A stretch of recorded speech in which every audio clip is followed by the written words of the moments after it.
ವಿಡಿಯೋಗಳ ಇನ್ಮೇಲೆ ಇಂಪಾರ್ಟೆಂಟ್ ಬರ್ತಾವೆ ಬಿಕಾಸ್ ಈಗ UPSC ಒಂದು ಪ್ರಿಲಿಮ್ಸ್ ನಿಯರ್ ಐತಿ. ಸೊ ಪ್ರಿಪ್ರೇಷನ್ ರಿಲೇಟೆಡ್ ಒಂದಷ್ಟು ಸ್ಟ್ರಾಟಜೀಸ್ ಆಗಿರ್ಬೋದು, ಬುಕ್ ಲಿಸ್ಟ್ ಆಗಿರ್ಬೋದು, ಒಂದಷ್ಟು ಕರೆಂಟ್ ಅಫೇರ್ಸ್ ಆಗಿರ್ಬೋದು, ಇದೆಲ್ಲ ಶೇರ್ ಮಾಡ್ಬೇಕಂತ ಅನ್ಕೊಂಡೇನಿ. ಸೊ ನೀವು ಜನರಲ್ ಕ್ಯಾಟಗರಿದವ್ರಾದ್ರೆ ದಯವಿಟ್ಟು ಪ್ರಿಪ್ರೇಷನ್ ಇಲ್ಲ ಅಂತಂದ್ರೆ ಅಪ್ಲೈ ಮಾಡಕ್ ಹೋಗ್ಬೇಡ್ರಿ, ಅಟೆಂಪ್ಟ್ ಕಳ್ಕೊತೀರಿ. 10-15 ನಿಮಿಷ ಡೈಲಿ ಒಂದ್ ಸಣ್ಣ ಟಾಪಿಕ್ ಕೊಡ್ರಿ ನೀವು ಇಂಗ್ಲಿಷ್ ಒಳಗೆ. ಇವತ್ತು ಟೆನ್ಸಸ್ ಕಲಿತೀನಿ, ಇವತ್ತು ನೌನ್ ಕಲಿತೀನಿ, ಇವತ್ತು ಪ್ರನೌನ್ ಕಲಿತೀನಿ. ಸಣ್ಣ ಟಾಪಿಕ್ ಗ್ರಾಮರ್ನ ಮುಗಿಸ್ರು 2 ವರ್ಷ ಇನಫ್ ಐತಿ ನಿಮಗೆ. ಸರಿ ಅನ್ವಾಂಟೆಡ್ ರೀಲ್ಸ್ ನೋಡಿದೆ, ಶಾರ್ಟ್ಸ್ ಅವು ಯಾವತ್ತು ನಿಮ್ಗೆ ಏನ್ ಯೂಸ್ ಆಗಂಗಿಲ್ಲ ಫ್ಯೂಚರ್ದಾಗ. ಸೊ ಅದನ್ನ ಮಾಡಕ್ಕೂ ಮತ್ತೊಂದು ಟೈಮ್ ಅನ್ನು ನಿಮಗೆ ಬರ್ತದೆ. Friends, welcome back to my YouTube channel. ಇವತ್ತಿನ ವಿಡಿಯೋ ಒಳಗೆ ನಾವು ನಿಮ್ಮೂ ಒಂದಷ್ಟು ಕಮೆಂಟ್ಸ್ ಗಳಿಗೆ, ಕ್ವಶನ್ ಗಳಿಗೆ ಆನ್ಸರ್ ಮಾಡ್ತೀನಿ. ಅದು ರಿಲೇಟೆಡ್ ಒಂದು UPSC ನೋಟಿಫಿಕೇಶನ್ ರಿಲೀಸ್ ಆಗಿತ್ತಲ್ಲ, ಅದ್ರ ರಿಲೇಟೆಡ್ ಏನೇನು ಒಂದಷ್ಟು ಒಂದು 4-5 ವಿಡಿಯೋ ಒಳಗೆ ನೀವು ಏನೇನು ಕಮೆಂಟ್ ಮಾಡಿರಲ್ಲ ವಿಡಿಯೋ ಕೆಳಗ, ಎಲ್ಲಾ ಕಮೆಂಟ್ಸ್ಗೂ ಈ ವಿಡಿಯೋದಾಗ ಆನ್ಸರ್ ಮಾಡ್ತೀನಿ. ಸೊ ನಿಮ್ ಎಲ್ಲರ ಡೌಟ್ಸ್ ಕ್ಲಿಯರ್ ಆಗ್ತಾವು. ಅಗೇನ್ ಏನಾರ ಪೆಂಡಿಂಗ್ ಉಳಿದು ಅಂತಂದ್ರೆ ನೆಕ್ಸ್ಟ್ ಕ್ವಶನ್ ಆನ್ಸರ್ ಒಳಗೆ ಒಂದು ಶೇರ್ ಮಾಡ್ತೇನೆ ಅದರ ಆನ್ಸರ್ಗಳನ್ನೆಲ್ಲ. ಇನ್ನವರೆಗೂ ಯಾರು ನನ್ನ ಚಾನಲ್ಗೆ ಸಬ್ಸ್ಕ್ರೈಬ್ ಆಗಿಲ್ಲ ದಯವಿಟ್ಟು ಚಾನಲ್ಗೆ ಸಬ್ಸ್ಕ್ರೈಬ್ ಆಗ್ರಿ ಮತ್ತೆ ಸಪೋರ್ಟ್ ಮಾಡ್ರಿ and B tuned with my channel.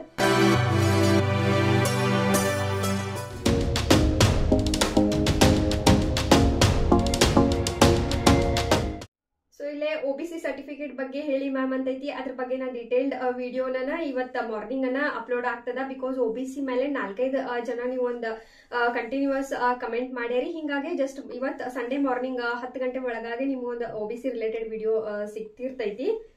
And all the best ಅಕ್ಕ ಅಂತದ. Thank you. 2024 UPSC ನೋಟಿಫಿಕೇಶನ್ ಒಳಗ OBC ಸರ್ಟಿಫಿಕೇಟ್ ಚೇಂಜ್ ಆಗಿದೆ ಅಲ್ವಾ, ಅದ್ರ ಬಗ್ಗೆ ಒಂದು ವಿಡಿಯೋ ಮಾಡಿ ಅಂತ ಹೇಳಿ. ಸೊ ಡೆಫಿನೆಟ್ಲಿ ವಿಡಿಯೋ ಮಾಡ್ತೀನಿ. ಅಂಡ್ ನಿಮ್ಮ ಒಂದು ಬುಕ್ ಲಿಸ್ಟ್ ನ ಅಪ್ಲೋಡ್ ಮಾಡ್ತೀರೇನ ಅಂತ ಕೇಳ್ಯಾರ. ಆಲ್ರೆಡಿ ನನ್ನ ಒಂದು ಬುಕ್ ಲಿಸ್ಟ್ ನಾ ಏನೇನು ರಿಸೋರ್ಸಸ್ ಓದಾತೀನಿ ಅದನ್ನ ಆಲ್ರೆಡಿ ಶೇರ್ ಮಾಡೀನಿ. ಸೊ ದಯವಿಟ್ಟು ಚಾನಲ್ ವಿಸಿಟ್ ಕೊಡ್ರಿ.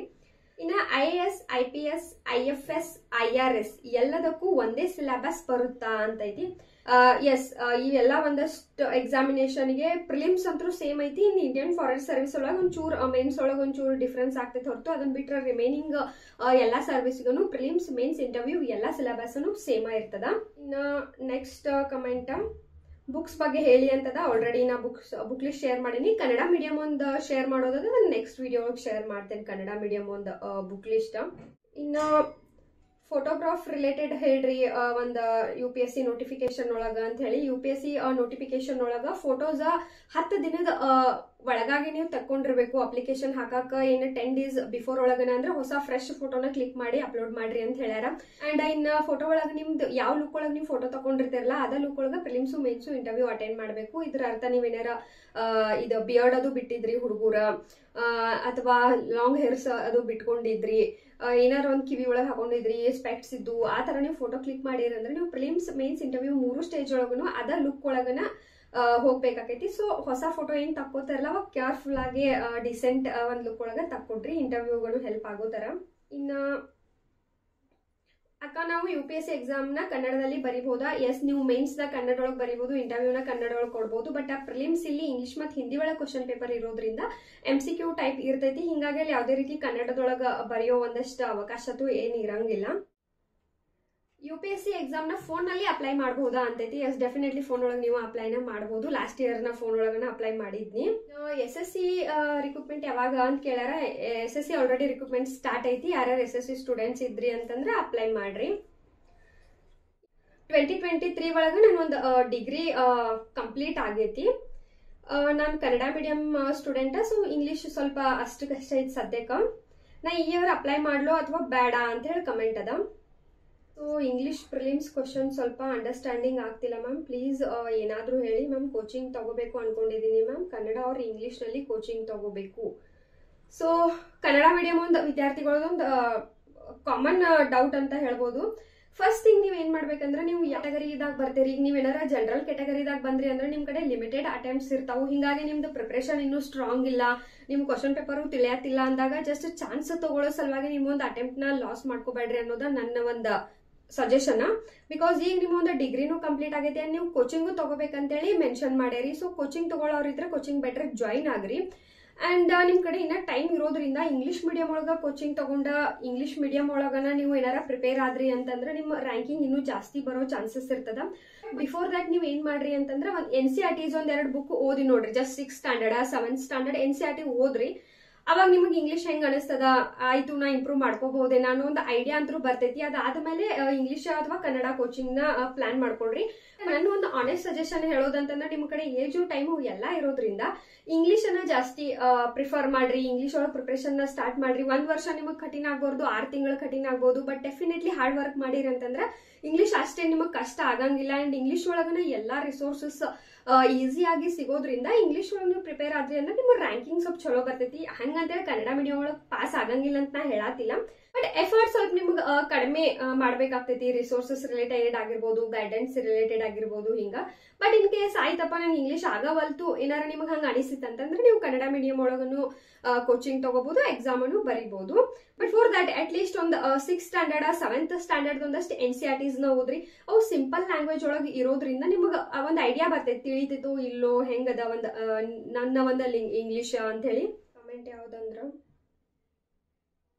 ಎಲ್ಲ OBC ಸರ್ಟಿಫಿಕೇಟ್ ಮೇಲೆನ ಅದಾವು. ಯಾಕಂದ್ರೆ ಈಗ ಅಪ್ಲಿಕೇಶನ್ ಡೇಟ್ ಸ್ಟಾರ್ಟ್ ಆಗೈತನ್ನಂತಲೇ ಭಾಳ ಜನ ಬರೇ OBC ಸರ್ಟಿಫಿಕೇಟ್ ಬಗ್ಗೆನ ಕೇಳತ್ತೀರಿ. ಅದಕ್ಕೆ ಸಪ್ರೇಟ್ ವಿಡಿಯೋನ ಮಾಡೇನಿ ಯಾವ ಇಯರ್ದ ಅಪ್ಲೈ ಮಾಡೋದು ಅಂತ. ಬಿಕಾಸ್ ಅಲ್ಲಿ UPSC ಸಲ ಹೆಂಗ್ ಮೆನ್ಷನ್ ಮಾಡೈತಂದ್ರ OBC ನೀವು ಒಂದು ಸರ್ಟಿಫಿಕೇಟ್ ಬೇಸ್ಡ್ ಆನ್ 2020, 2021, 21, 22 ಹಿಂಗ ಒಂದ್ 4-5 ಇಯರ್ ಹಾಕಂತಲೇ ನೀವು ಕನ್ಫ್ಯೂಷನ್ ಕ್ರಿಯೇಟ್ ಮಾಡೈತಿ. ಬಟ್ ಅಲ್ಲಿ ಕನ್ಫ್ಯೂಷನ್ ಆಗೋ ಅವಶ್ಯಕತೆ ಇಲ್ಲ. ಅಲ್ಲಿ ಅಗೇನ್ ಮತ್ತೊಂದು ಸೆಂಟೆನ್ಸ್ ಒಳಗೆ ಅವ್ರು ಕ್ಲಿಯರ್ ಆಗಿ ಮೆನ್ಷನ್ ಮಾಡ್ಬಿಟ್ಟಾರ. ಏನಂದ್ರ ಏಪ್ರಿಲ್ 4, 2023 ನಂತರದ ಸರ್ಟಿಫಿಕೇಟ್ ಇರ್ಲಿ ಅಂತೇಳಿ ಒಂದ್ ಮೆನ್ಷನ್ ಮಾಡ್ಯಾರು. ಸೊ ಅದನ್ನೆಲ್ಲ ನೀವು ವರಿ ಮಾಡ್ಬೇಡ್ರಿ. ಇನ್ನೊಂದು ಕಮೆಂಟ್ KS ರಿಲೇಟೆಡ್ ಅದ. KS ನೋಟಿಫಿಕೇಶನ್ ಬರ್ತದ ಅಂತ ಹೇಳಿ ಆಲ್ರೆಡಿ 1 ಇಯರ್ ಆಗೋದ್ರಿ ಮೇಡಮ್ ಅಂತ ಹೇಳಿ. ಸೊ ಏನ್ ಮಾಡುದ್ರಿ, KPSC ಹಂಗ್ ಮಾಡ್ಲಿಕ್ಕತ್ತದ. ಎವ್ರಿ ಟೈಮ್ ಒಂದ್ ಮಾಡ್ತೇವಂತಾರ, ಮತ್ತೊಂದ್ 3 ಮಂತ್ಸ್ ಹೋಯ್ತು, 6 ಮಂತ್ಸ್ ಹೋಯ್ತು, ಹಿಂಗ ಆಗ್ಲಿಕ್ಕತ್ತದ. ಬಟ್ ರಿಕ್ರೂಟ್ಮೆಂಟ್ ಅಂತೂ ಮಾಡಬೇಕಲ್ಲ ಅವ್ರ ಇಂದಲ್ಲ ನಾಳೆ. ಸೊ ಅದ ಒಂದು ಹೋಪ್ ಇಟ್ಕೊಂಡ್ ಪ್ರಿಪ್ರೇಷನ್ ನ ಸ್ಟ್ರಾಂಗ್ ಮಾಡ್ರಿ. ಪ್ರಿಪ್ರೇಷನ್ ಮಾಡ್ಲಿಕ್ಕೆ ಎಲ್ಲಾ ವೇ ಒಳಗೂ ಮಲ್ಟಿ ಡೈಮೆನ್ಷನಲ್ ಒಳಗೆ ಪ್ರಿಪ್ರೇಷನ್ ಮಾಡಕ್ ಟೈಮ್ ಸಿಕ್ಕದ, ರಿವಿಷನ್ ಟೈಮ್ ಸಿಕ್ಕದ, ಆನ್ಸರ್ ಆಟಿಗೆ ಟೈಮ್ ಸಿಕ್ಕದ ಅಂತೇಳಿ ಅನ್ಕೊಂಡ್ ಪ್ರಿಪ್ರೇಷನ್ ನ ಮಾಡ್ರಿ. ಡಿಮೋಟಿವೇಟ್ ಆಗ್ಬೇಡ್ರಿ. ದೆನ್ ಬೆಲ್ಗಮ್ ಕನ್ನಡ ಕೇಳಿ ಬಹಳ ಖುಷಿ ಆಯ್ತು ನೋಡ್ರಿ ಮೇಡಮ್ ಅಂತ ಕಮೆಂಟ್ ಅದ. S, thank you. ಆಕ್ಚುಲಿ ನಾ ಏನ್ ಅನ್ಕೊಂಡಿದ್ದೆ ಅಂತಂದ್ರ ಎಲ್ಲಿ ನನ್ನ ಬೆಳಗಾವಿ ಒಂದು ಸ್ಲ್ಯಾಗ್ ಏನಿಲ್ಲ ಅದ ಬಹಳ ಜನಕ್ಕೆ ಅರ್ಥ ಆಗಂಗಿಲ್ಲ, ಸಪೋರ್ಟ್ ಮಾಡಂಗಿಲ್ಲೇನೋ ಅಂತ ಅನ್ಕೊಂಡಿದ್ನಿ. ಬಟ್ ಇವನ್ ನಾರ್ತ್ ಕರ್ನಾಟಕ ಅಷ್ಟಲ್ಲ, ಸೌತ್ ಕರ್ನಾಟಕದಿಂದನೂ ಒಂದಷ್ಟು ಕಮೆಂಟ್ ಸ್ಟೂಡೆಂಟ್ಸ್ ಮಾಡ್ತಿರ್ತಾರ, ನಿಮ್ಮ ಒಂದು ಮಾತಾಡೋ ಶೈಲಿ ಇಷ್ಟ ಆಗ್ತೈತೆ ಅಂತ ಹೇಳಿ. So thank you very much. ನಿಮ್ಮ ಒಂದು ಸಪೋರ್ಟ್ ಹಿಂಗ ಇರ್ಲಿ. ಅಂಡ್ ಇನ್ನೊಂದು ಕಮೆಂಟ್ ಅದ, IPS ಫಿಸಿಕಲ್ ಟೆಸ್ಟ್ ಬಗ್ಗೆ ಹೇಳ್ರಿ ಅಂತ ಹೇಳಿ. IPS ಒಂದು ಫಿಸಿಕಲ್ ಟೆಸ್ಟ್ ಆಗಿರ್ಬೋದು ಅಂಡ್ ಎಲಿಜಿಬಿಲಿಟಿ ಬಗ್ಗೆ ಸೆಪರೇಟ್ ಅನ್ನ ವಿಡಿಯೋಸ್ ಮಾಡೇನಿ. IPS ರಿಲೇಟೆಡ್ ಒಂದು 4 ವಿಡಿಯೋಸ್. ಸೊ ದಯವಿಟ್ಟು ಚೆಕ್ ಮಾಡ್ರಿ. ಇನ್ನೊಂದು ಕಮೆಂಟ್ ಅದ, I am reading in 8th class, how to read for UPSC in Kannada medium, how to become IAS officer. Actually ಕೇಳೋಣ ಬಹಳ ಖುಷಿ ಆಗೈತಿ. ಬಿಕಾಸ್ ನಾವೆಲ್ಲ 8th ಸ್ಟ್ಯಾಂಡರ್ಡ್ ಇದ್ದಾಗ IAS ಒಂದು ಫುಲ್ ಫಾರ್ಮ್ ಅನ್ನೋ ಗೊತ್ತಿರಾಕಿಲ್ಲ.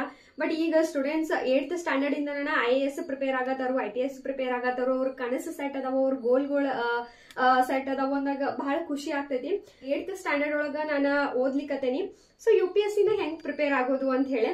ಸೊ ನಾ ಒಂದು ಆನೆಸ್ಟ್ ಸಜೆಷನ್ ನಿಮಗೆ ಏನಂತಂದ್ರೆ 8th ಇರ್ಲಿ 10th ಸ್ಟೂಡೆಂಟ್ಸ್ಗೆ ಫಸ್ಟ್ ನೀವು ಈ ಕನ್ನಡ ಮೀಡಿಯಂ ಇಂಗ್ಲಿಷ್ ಮೀಡಿಯಂ ಒಂದು ಗೊಂದಲದಿಂದ ಹೊರಗೆ ಬಂದ ಏನ್ ನಿಮಗೆ ಸದ್ಯಕ್ಕೆ ಟೈಮ್ ಸಿಗ್ತೈತಲ್ಲ ಅದನ್ನ ಒಂದು ನಿಮ್ಮ ಸ್ಕೂಲ್ ಬುಕ್ಸ್ ಏನದಾವಲ್ಲ ಅದ್ರ ಮೇಲೆ ಫೋಕಸ್ ಮಾಡ್ರಿ. ಬಿಕಾಸ್ ನೀವು IAS ಆಗ್ಬೇಕಂದ್ರು ಡಿಗ್ರಿ ಮುಗಿದ್ಮೇಲೂ ನೀವು 6ರಿಂದ 12ನೇ ತರಗತಿ ಪುಸ್ತಕಗಳನ್ನ ಓದಬೇಕು. ಸೊ ಫಸ್ಟ್ ಫೋಕಸ್ ನಿಮ್ಮ ಒಂದು ಬುಕ್ಸ್ ಮೇಲೆ ಇರ್ಲಿ. ಸೆಕೆಂಡ್ ಥಿಂಗ್, ಇಂಗ್ಲಿಷ್ ನಾ ಕಲಿತೀನಿ, ಎನಿ ಕಂಡೀಷನ್ ನ ಇಂಗ್ಲಿಷ್ ಇಂಪ್ರೂವ್ ಮಾಡ್ಕೋತೀನಿ. ಸೊ ನಿಮ್ ಫಸ್ಟ್ ಕೆಲಸನೇ ಒಂದ್ 2 ವರ್ಷ ತಗೊಳ್ರಿ. ನೀವು 10th ಮಟನು ಟೈಮ್ ತಗೊಳ್ರಿ, ಇಲ್ಲ 10th ಇದ್ದವ್ರು ನೀವು 2nd ಇಯರ್ ಮಟ ಟೈಮ್ ತಗೊಳ್ರಿ.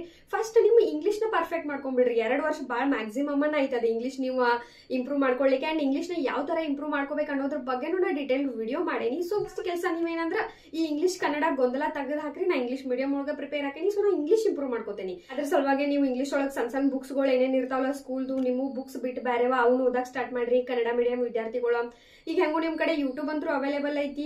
ಇಲ್ಲಿಂದ ನೀವು ಒಂದು ಹೆಲ್ಪ್ ತಗೊಳ್ರಿ ಫೋನ್ ಇಂದ. ನಾನು ಅದನ್ನ ಅದಕ್ಕೆ ಏನ್ ಮಾಡ್ರಿ, ಒಂದು 10-15 ನಿಮಿಷ ಬಾಳ ಅಷ್ಟು ನೀವು ಒಂದು ಇಂಗ್ಲಿಷ್ ಒಳಗನ ನಿಮ್ಮ ಯಾರ ಫೇವ್ರೇಟ್ ಆಕ್ಟರ್ಸ್ ಮಾತಾಡಿದ್ದಾಗಿರ್ಲಿ, ಯಾರ ಇರ್ಲಿ, ಏನಾರ ಒಂದು 5 ಮಿನಿಟ್ಸ್ ಇಂಗ್ಲಿಷ್ ಒಳಗೆ ಅವ್ರು ಮಾತಾಡಿದ್ ನೋಡೋದು. ಸೊ ಫಸ್ಟ್ ಪ್ರಿಫರೆನ್ಸ್ ಇಂಗ್ಲಿಷ್ಗನ್ನ ಕೊಡ್ರಿ. ಡೆಫಿನೆಟ್ಲಿ ನಿಮ್ದೊಂದು 10th ವರೆಗೂ ಇಂಗ್ಲಿಷ್ ಇಂಪ್ರೂವ್ ಆಯ್ತು ಅಂತಂದ್ರೆ ಇಂಗ್ಲಿಷ್ ಮೀಡಿಯಂ ಒಳಗೆ ಬರೀಬಹುದು ನೀವು ಎಕ್ಸಾಮ್ನ. ಸೊ ಐ ಹೋಪ್ ಇಲ್ಲಿಗೆ ನಾ ಒಂದಷ್ಟು ಆಲ್ಮೋಸ್ಟ್ ಕ್ವಶನ್ಗಳನ್ನ ಕವರ್ ಮಾಡೇನ್ ಅನ್ಕೋತೇನಿ. ಮತ್ತು ಏನಾದ್ರು ಡೌಟ್ ಇದ್ರೆ ನೆಕ್ಸ್ಟ್ ಸೆಷನ್ ಒಳಗೆ ನೋಡೋಣ. Thank you.